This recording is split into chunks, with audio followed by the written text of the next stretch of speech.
He was living a quiet life. When they attack his beloved,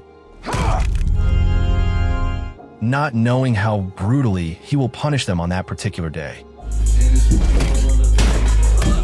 Welcome back to Paramount Recapped. I don't have many subscribers, but your single comment is a ray of hope to motivate me. The story kicks off with a guy everyone calls Clean. He works as a garbage man in a rough neighborhood where crime's just part of daily life. While picking up trash, he keeps an eye out for stuff he can fix and resell. There's a small thrift shop nearby where he drops off the things he restores, and the shop's owner knows him well. Clean lives alone in an old workshop ever since splitting up with his wife. His young daughter passed away from an illness, and the memory of her still messes with his head. He blames himself for not being able to save her and carries that guilt around like a weight. Trying to make up for the past, Clean keeps an eye on his neighbor, a teenage girl named Diandra, or Justa. She lives with her grandma after losing both her parents. Clean doesn't say much, but you can tell he wants to help her, maybe because he couldn't help his own kid. Somewhere else in town, a guy named Michael waits outside a prison. He's there to pick up his son Mikey, who's just getting released. But instead of getting in the car with his dad, Mikey takes off with his buddies.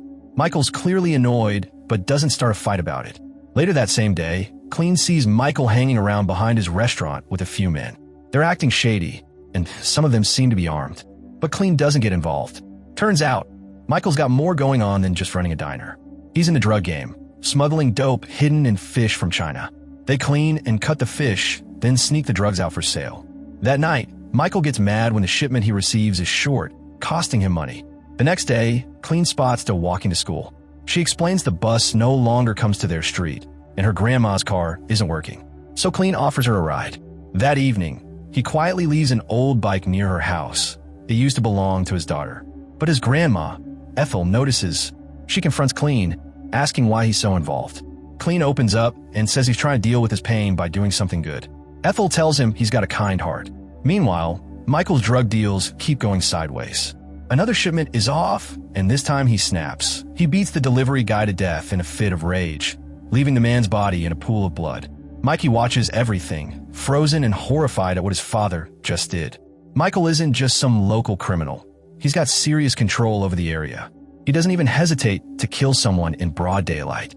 That same night, Clean is tossing trash behind Michael's restaurant and gets hit with a terrible smell. He sees blood on the ground and gets suspicious. Michael shows up, hands Clean some money, basically asking him to clean up the mess. Clean refuses and just keeps on with his garbage route. Not long after, Clean's car breaks down in the middle of the street while he's on his way to work. As he's trying to fix it, he spots a man being chased by a gang. They catch him in an alley and start beating him badly.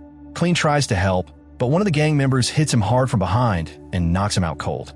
He wakes up in a hospital, where the doctor tells him he suffered a serious head injury and is lucky to be alive.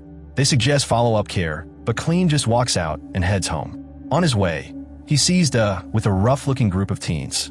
He warns her to go home, but she snaps back, saying he's not her dad and should mind his own business. One of the guys even shoves Clean.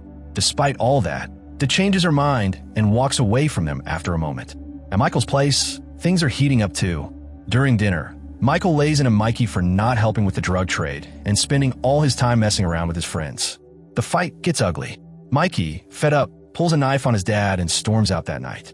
Later on, Clean sees his bike parked near a sketchy abandoned house known to be a hangout for bad kids. His gut tells him something's wrong. He goes in and finds her being forced to drink and do drugs while the group mocks her and films the whole thing. Clean loses it. He grabs a metal pipe and goes after the group, beating them without holding back. Once everything settles, he realizes something shocking. One of the boys he just badly hurt is Mikey. Freaked out and not wasting a second, Clean grabs and bolts before anyone, especially the cops or Michael, figures out what just went down. Mikey ends up in the hospital, and he's in rough shape. After a few days, he's allowed to go home, but the damage is pretty serious. A doctor tells Michael straight up, his son's face is messed up beyond recognition, and it'll take serious surgery to fix it. Worse, his throat's so damaged he might never speak properly again. But Michael? He couldn't care less.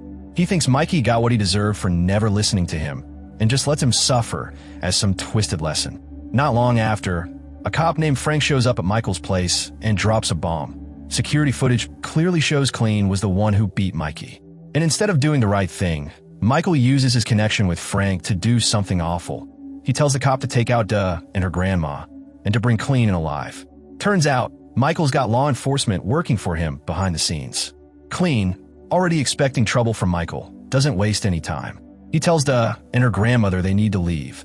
Now, they pile into the car and take off, hoping to disappear before Michael's people catch up. But while on the road, they get pulled over by flashing lights. Clean almost thinks about giving himself up to protect the others. But then it hits him, these aren't just regular cops. They're part of Michael's crew. So without thinking twice, he hits the gas and speeds off. After managing to lose the police, Clean pulls into a small diner to regroup.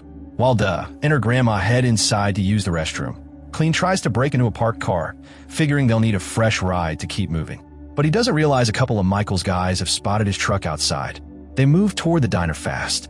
Inside, Duh and her grandma sense something's wrong when the men head toward the door. They slip away, trying to find a place to hide. At the same time, Clean comes in through the back, staying low and moving fast. He takes out several of Michael's men in brutal fashion. No hesitation, no mercy. Eventually, he finds Duh and her grandma tucked away in a storage closet, clearly shaken by what just went down. It's then that Clean tells them the truth.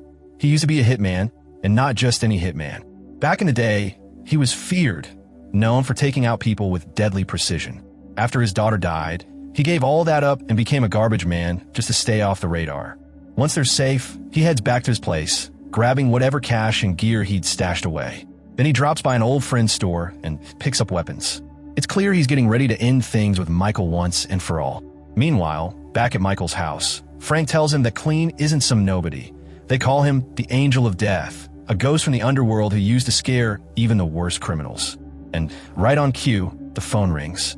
It's Clean, calm as ever, just letting Michael know he's coming for him. Michael doesn't wait around. He calls in everyone he's got, arms them to the teeth, and prepares for a full-blown war. Clean, ready for the showdown, preps his weapons, gears up, and hops into a garbage truck. He heads straight for Michael's place and crashes the truck right through the front gates. The whole place loses power, giving Clean the advantage. He moves like a shadow, picking off Michael's men one by one in the dark. Just when he's about to reach Michael, he gets jumped. Michael had been hiding in a cabinet and attacks him. A nasty fight breaks out, fists, elbows, whatever they can use. Clean ends up winning and knocks Michael out cold. But before he can finish the job, Mikey shows up out of nowhere, holding a gun. Michael wakes up and smirks, thinking his son is about to get revenge. But to everyone's shock, Mikey turns the gun on his father and shoots him dead. He then points the empty weapon at Clean, but when he pulls the trigger, it just clicks, he's out of bullets. Clean survives. In the end, things settle down. Duh is seen riding her bike through the neighborhood, finally free from the darkness that had surrounded her. She smiles when she sees Clean driving by in his garbage truck. No words, just peace, finally.